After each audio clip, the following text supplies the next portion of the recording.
So, a couple of days ago, I put out a video about Saul Alinsky's Marxist influence on not just American politics and culture, but just on the world in general, and the socio-political environment of people in positions of power in places like the United States. And one of the things in his rules for radicals was to target individuals, to target them for isolation, cut them off from feeling supported, to cut them off from anybody who may agree with them, to make them feel all alone.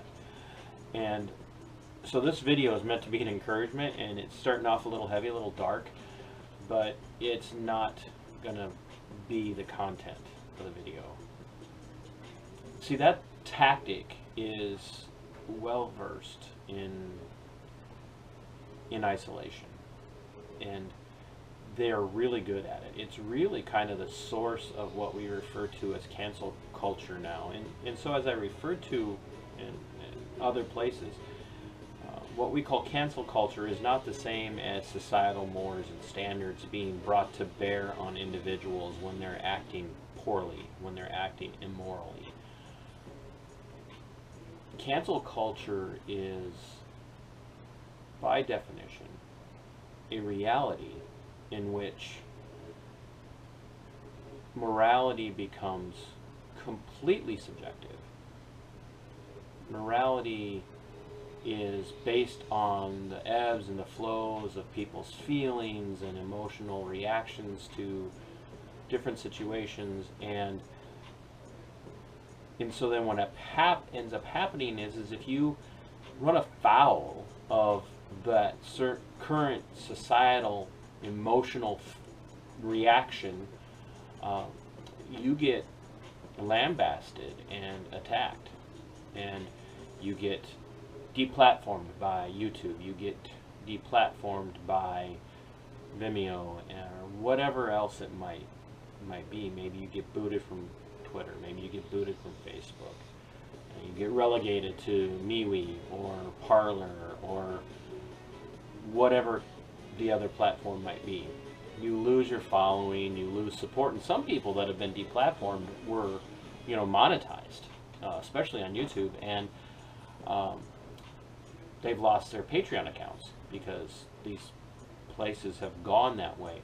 And sometimes being canceled means you get fired from your job for not taking the right position privately, and then people find out who you are, they find out where you work, and they come after you and they harass your employer until your employer says, we can't have you working here anymore because you're bad for business. We're losing revenue because people are threatening to boycott, and they're lambasting us, and they're telling us that they're not going to do business with us as long as you work here, and they accuse us of being the same kind of hateful fill in the blank that they say you are, and so now you're out of a job.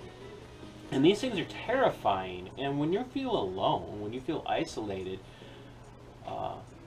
those thoughts are going to get really heavy, and they're going to make you really second guess. Am I doing the right thing? Am I in the right place right now? Is my headspace, as we would refer to in the military, is my headspace right? And that was one of the things we used to say when I was in the Army. Check operator headspace and timing, and it was kind of a reference especially to the 50 caliber machine gun. If the headspace on that particular weapon system was off, it would misfire. And so when you screwed something up, either your peers or somebody in a leadership position would say, check headspace and timing. And I saw sergeants walk up to people who were on the range and they were screwing something up, and they'd hit them in the back of the helmet with, a stick or even the butt of their M16, and say, operator headspace and timing. And that's what's happening, is so these people, we're isolated, right? Because we're taking these stands, we're standing up against social justice. We're standing up against government tyrannical overreach, and we're standing up against facial coverings, and people are just honing in on us, and they're harping on us, and they're laying these guilt trips on us. And this is happening in the church. You know, the church is coming out strong. If you loved your neighbors the way Jesus said you should love your neighbors, you would be wearing a face mask. But if you don't wear a face mask, you don't love the way Jesus loved, because you're not laying down your life for others. And so, especially Christians today, they're getting it from everywhere. I mean, I've lost Christian friends over the positions that I've been taking. And it's hard, and it gets really difficult, and it hurts. And at the same time, I'm like, no, I'm not backing down. And it's not an issue of I'm just going to be right, even if I'm wrong. It's an issue of I'm on the right side of this, and I don't care if I'm alone. I'm going to go. And I'm going to stay where I'm at, and I'm going to do what I've been doing. I'm going to continue to do what I've been doing. Not for the sake of being able to thumb my nose at people, but because I love my neighbors. Several years ago, a man that I greatly respect, John Piper, I cut my teeth on him theologically. He really helped me come to understand the 5 points of the tulip in a very profound way. One of the places where I struggled was over limited atonement, and Piper really helped me to understand why limited atonement wasn't just a logical conclusion, but it was a biblically sound and wise conclusion. And I won't say that if you don't believe in it, you can't be a Christian, but to me, it's the only right conclusion. But I had a separation from Piper as he started to advance and mature in his ministry over the last several years of his very public ministry with Desiring God and Bethlehem Baptist in the Twin Cities. And one of those places where I separated with Piper was his pacifism. He's a Christian pacifist. He doesn't believe that Christians should do violence at all, ever. He believes that a Christian who is prepared to do violence is pretty much premeditated murder in their heart. And he says that if you really love your neighbor, even your violent neighbor, it means being willing to die at their hands before taking their life or harming them in any way that could lead to their life ending, because you have to love them. And my response to that then was, if I love my neighbor who's being harmed by a criminal thug, I should be willing to take the life of that criminal thug to protect the neighbor who's being viciously attacked. And so, how is this encouraging, right? What about this particular video, this conversation that we're having, because I know you're talking back to me right now. How is this encouraging? Don't let them win. Don't let them isolate you. I have a friend named Travis that I don't know personally. We've never talked on the phone. We've never met face to face. But we communicate through Messenger on Facebook often. And Travis, nobody knows who you are. I won't tag you in this so they can't figure out who you are unless you decide to talk. But this friend Travis, he's burdened and he's down. And I'm like, hey man, watch my Saul Alinsky video. Watch my Marxism video. And instead of being depressed when you watch that video, brother, be encouraged, because the things that are happening to you, the way that you're feeling, these are things that they want you to feel. These are things that they want to do to you, because they want you to feel discouraged. They want you to feel alone. They want you to feel burdened. But don't be. Don't be. Rejoice. Be about the business of being vocal. Be about the business of feeling better about all of this, not because what's happening to us is great, what's happening in the United States is wonderful, but because you're on the right track, and you know you're on the right track because you're meeting so much resistance. And this isn't about the gospel, but it is something that we can learn by studying what the scriptures say about the gospel and about Christ. In the Sermon on the Mount, right before the Sermon on the Mount, Jesus is delivering what most people refer to as the Beatitudes. And in there he says, if you're facing persecution, and I'm paraphrasing, if you face persecution, if you face resistance, if people hate you, just be aware that they hate me first. And if you, and there again a paraphrase, if they hate you for the sake of the gospel, then let them hate you.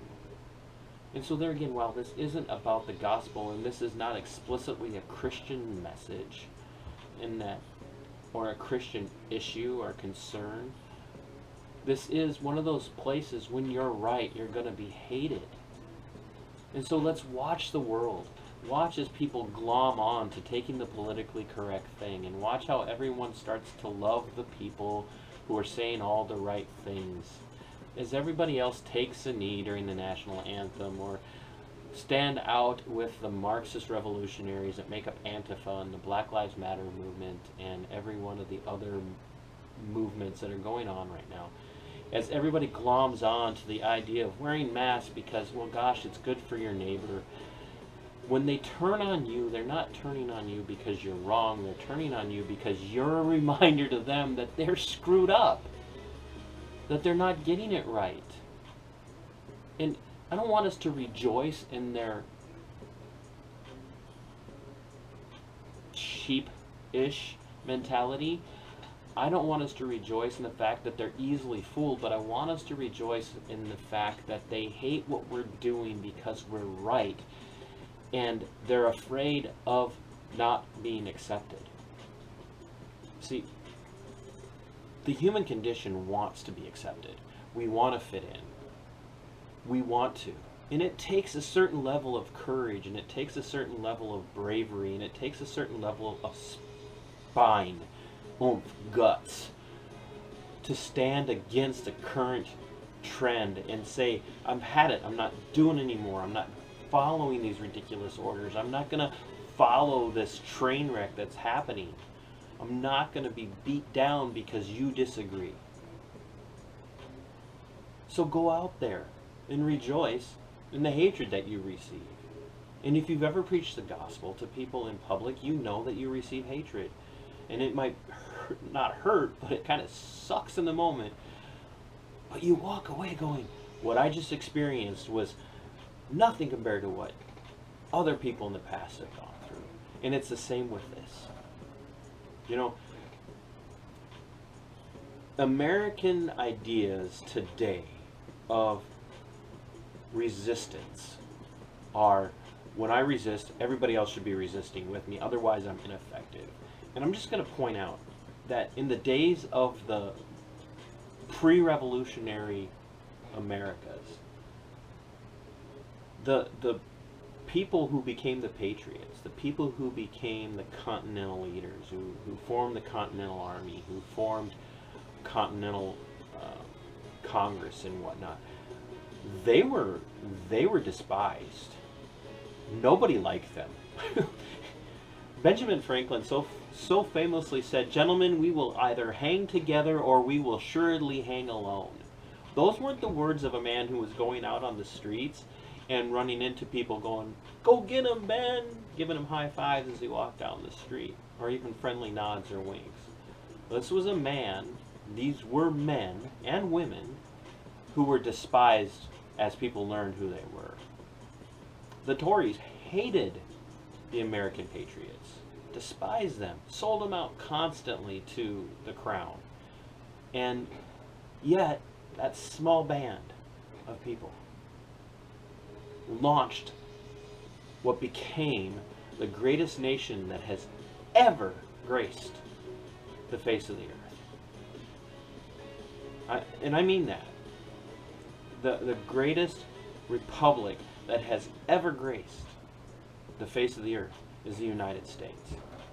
And while I'm not a huge Trump guy, and everybody who knows me knows that, I don't believe in Make America Great Again. This country still has greatness in it, if the American people will wake up and recognize that what it is that makes this country great is the very thing that's allowing them right now to say the horrible and hateful and despicable things they're saying about the country. That's greatness. There's very, very, very few places you can go in the world and say the things that people are saying right now about the United States that wouldn't not only get you arrested, but imprisoned and eventually executed. That greatness, that vein of greatness, goes back to a group of people who, had they given up because people hated them, had they turned in and thrown the towel into the ring and said, I'm done because this is getting too hard, we'd still be under British rule. What do you think about that? Be encouraged. If you feel alone, if you feel like you're a voice that's crying in the wilderness and no one's listening, people are hearing you, but they're not going to hear you if you don't speak out, if you don't post on social media, if you don't talk about these things in public, if you don't ask hard questions of people when you see them. Ask the questions, speak out in whatever platform that you have. Speak out. Prepare yourself to be hated and rejoice in that.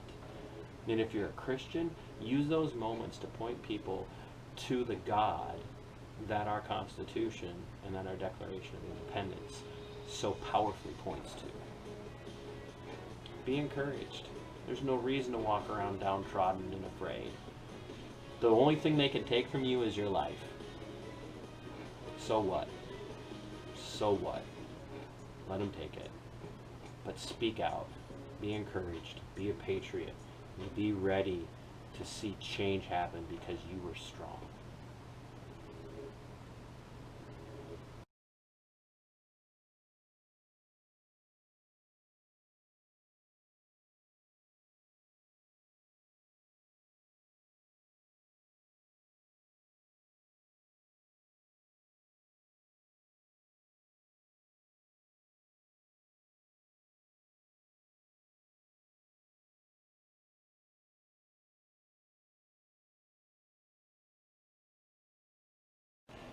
As always, thanks for watching the video. Thanks for being open-minded. Thanks for listening. I would ask that over here in the corner, somewhere on your screen, you hit the subscribe button. It's important, not for me, but because mainstream media, legacy media, isn't going to get the word out. They're not going to let people who don't toe the established line speak. So for the sake of liberty and for the sake of the defense of this nation, small little independent voices like mine need to be heard, especially the interviews. It's got very little to do with my commentary and a lot more to do with the interviews and the people who are affected when liberties are tread on. So once again, hit the subscribe button, like, subscribe, and share. Thank you very much.